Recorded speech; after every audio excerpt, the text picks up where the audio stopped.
Hey guys, what's going on? It's Dubbed Out, and in today's video we're going to be explaining the entire Chaos storyline up to date, including the 3 maps that we have, being Voyage of Despair, 9, and Dead of the Night, as well as the 3 comic issues that we have for the Chaos storyline, showing how Alistair Rhodes meets 3 of our characters.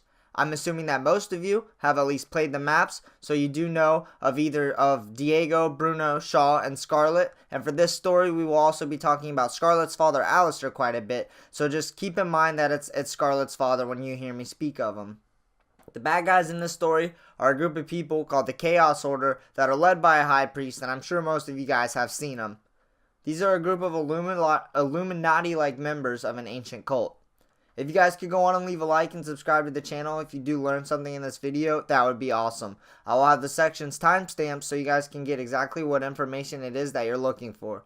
Now, to start off, I'm going to start chronologically with the comics, and I've done my best to summarize all the important information out of them. And I do want to go on and apologize in advance for not having the comics on the screen. They did have the Ether comics, like, for free for some reason, where I could get the pictures, but I could not find the Chaos Story ones for free. But I do recommend you guys watching Milo's comic videos if you guys are interested in the finer details. And with that being said, let's go on and jump into the explanation of the first comic.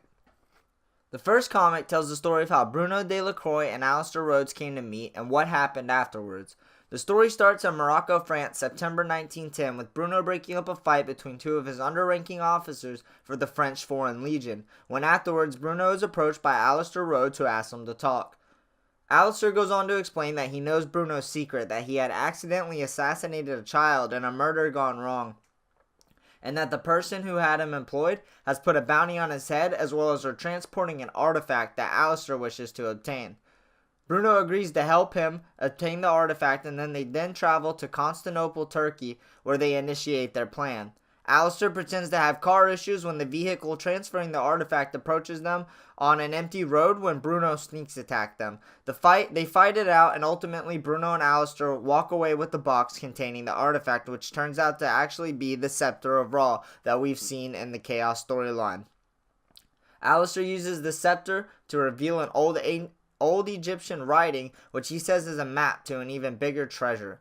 Bruno's previous employers then find him, and Bruno's old boss, Remy LeBeau, shoots Bruno about 4 times before Bruno kills him and then dies himself shortly afterwards.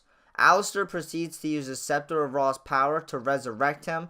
Bruno tells him that he owes him any favor that he desires, and they shake hands. The final page reveals that the Order was who the Scepter of Ra, the delivery, was for. The second comic begins in Siem Reap, Cambodia, March 1911, with Stanton Shaw explaining a bit of back history about how he's a hard-working chemist, but pushed himself so far that his wife Evelyn and kids left him. Shaw doesn't even remember how many kids he actually has. The story then bleeds into reality, where Alistair Rhodes and Shaw are having a conversation about how Alistair needs Shaw's training in chemistry to help him out. We find out that Shaw has a history of having to flee countries when Cambodian officers walk in looking for him for a chemical incident which led to the death of 147 Cambodian men.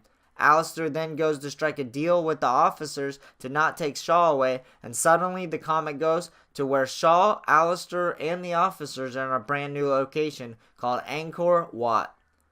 Alistair has Shaw decode some symbols where they learn that there's actually a secret room where they are, and when they open the door, they find a jar which, once opened, releases prima materia and turns the soldiers into zombies. Alistair and Shaw then escape with the help of a quick concoction whipped up from Shaw. Later, Alistair explains that he learned what he needed there, and that he hoped that Stanton would be there again when he needs him again. Alistair then leaves to his next destination, and then we find out in the last comic strip that one of the members of the Order is actually tailing Alistair. The third and most recent comic begins in early 1911 in Juarez, Mexico, where we find out that Diego actually does spy work. Alistair meets up with Diego for supposed spy work, but then Alistair goes on to explain that he is there for the medallion which Diego wears, and it is actually an heirloom in Diego's family, but Alistair reveals to him that it is also a map. Diego tells Alistair he's not allowed to have it when a group of men come in trying to stop Alistair from getting the medallion and try to take it from Diego themselves, who proceeds to lay an ass whooping with Alistair until the leader of their group tells Diego he no longer wishes for him to see the truth, and then he actually knocks Diego the fuck out.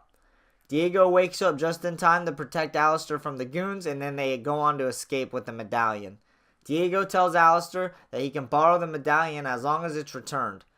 The leader of the goons get in a carriage and asks the member of the order to present him with the research that he asked for, revealing a photo of Scarlet.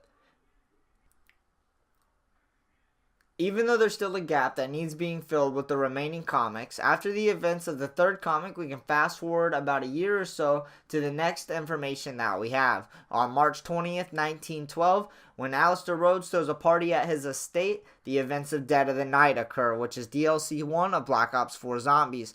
Alistair Rhodes is captured by the Order with his own butler seeming to be the one to have set them up, as he has a third eye himself, like a lot of the Order members that we've seen so far. After defeating the evil hidden in the forest, the butler, the cowboy, the general, and the gypsy find the Sentinel artifact floating in its blue state, where the butler claims that the rest of the crew is not worthy, and he goes on to kill all three of them. Scarlet arrives momentarily after and kills the butler, who tells her before he dies that he is too late to save her father. She attempts to chase down the Order, who at this point have Alistair in a vehicle taking off. Scarlet wrecks her vehicle and fails her attempt. At this point, Scarlet learns that she needs to contact Diego, Shaw, and Bruno in order to help save him. It's worth noting at this point that Scarlet has the Mayan crest previously owned by Diego. We hit a small gap here in the story as we don't know how exactly Scarlet gets a hold of our characters, but she gets a hold of Diego, Bruno, and Shaw, and they attempt to track down her father. They all aboard the unsinkable Titanic in order to break into one of the suites and acquire the Sentinel artifact in a voyage of despair. After breaking into the safe, a member of the Order approaches Scarlet, taking the artifact as well as the crest that was previously owned from Diego.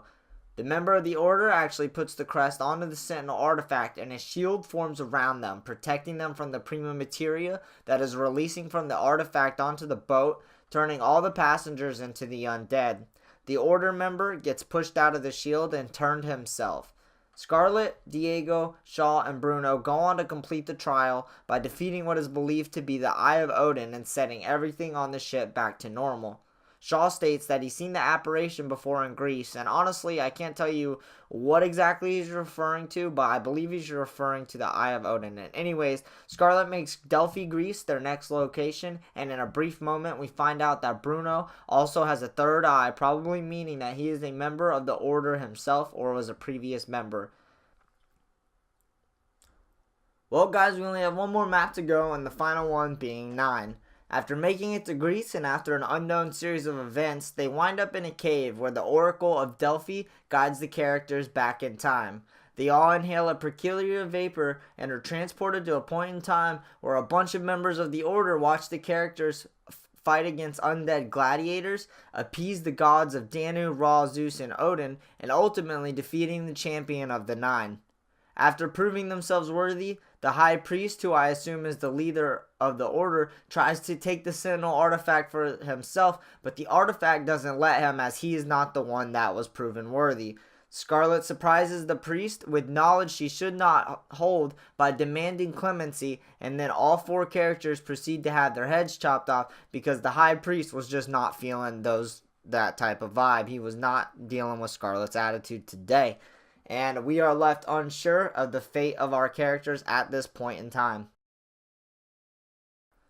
And well, so far that's pretty much every bit of factual information about the Chaos story, besides of course the radios and the ciphers, which I figured I'd save those for another video. I do want to discuss what I think that those mean for the storyline and how it affects everything, but for now obviously we're just going to keep it with what we have so far. I do appreciate everyone who came through to support this video. Make sure you guys do leave a like and subscribe, all that good stuff. And so that you guys don't think I'm trying to jip you off for your couple pennies by making this video 10 minutes long, we're going to go on and cut it off here. You guys have a great day. Have a good night. Be sure to like and subscribe, and I'll see you guys in the next video. Take it easy.